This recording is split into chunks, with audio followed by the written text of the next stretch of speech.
Jadi kita juga akan terus berkoordinasi dengan pemerintahan yang akan datang supaya mereka juga bisa melihat seluruh aspek dari APBN.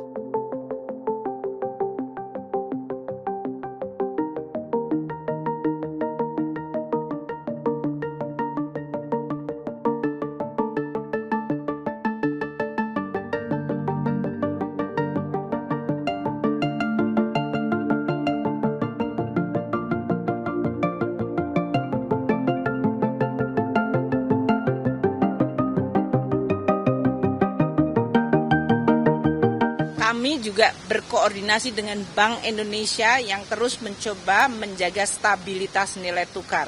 Jadi dalam hal ini fiskal dan moneter bekerja dan berkoordinasi secara baik di dalam dinamika market dan juga dinamika global yang sangat tinggi dan tentu proses transisi politik yang sedang terjadi.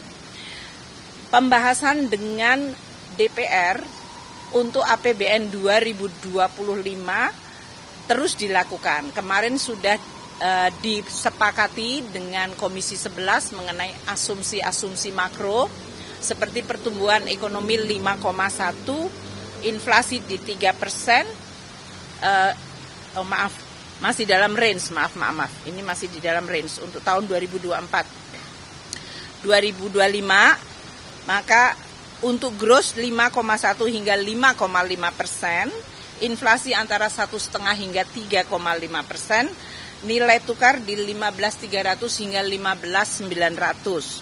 Suku bunga SBN tahun depan diperkirakan 6,9 hingga 7,2%. Harga minyak disepakati di Komisi 7 80 hingga 85 dolar per barel. Lifting minyak 600 hingga 605 ribu barel per hari. Dan lifting gas 1.003.000 sampai 1.047.000 barel ekuivalen minyak per hari. Ini asumsi yang sudah dibahas dan sampai dengan hari ini pembahasan dengan Badan Anggaran juga melihat secara lebih detail penerimaan negara proyeksinya tahun depan dan belanja negara, termasuk belanja negara yang mengakomodasi untuk pemerintahan baru 2025. Seperti yang kita semuanya lihat bahwa defisit di dalam APBN 2025 masih dibahas dalam range antara sekarang range-nya di bawah lebih rendah sedikit yaitu 2,21 hingga 2,8. Ini memberi range yang lebih lebar. Dan ini berarti kita akan mampu untuk tetap menjaga fiskal yang prudent, hati-hati, dan tetap sustainable, namun pada saat yang sama bisa mengakomodasi program yang akan dilaksanakan oleh pemerintah baru pada tahun 2025. Mengenai program-program baru, sampai hari ini kami akan terus berkoordinasi dengan timnya Pak Prabowo untuk bisa mendapatkan gambaran mengenai kebutuhan anggaran maupun mekanisme dari pelaksanaan program-program tersebut. Nanti akan dibahas sendiri dan dijelaskan sendiri dari sisi timnya untuk pemerintahan yang baru. Namun dari APBN karena ini dibahas dan dilakukan persiapan sekarang, kita sudah mulai melakukan penghitungan.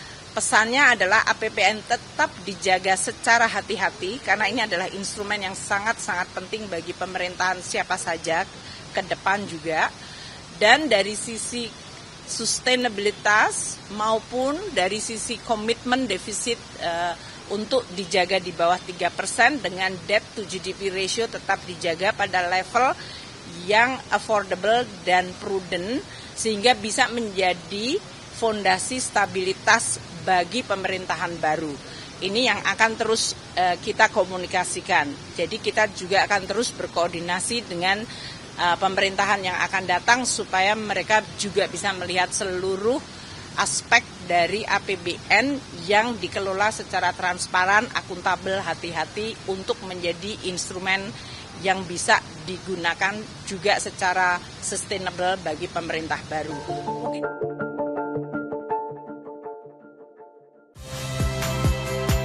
Saya Valentina Sitorus. Saksikan program-program Kompas TV melalui siaran digital, pay TV, dan media streaming lainnya. Kompas TV, independen, terpercaya.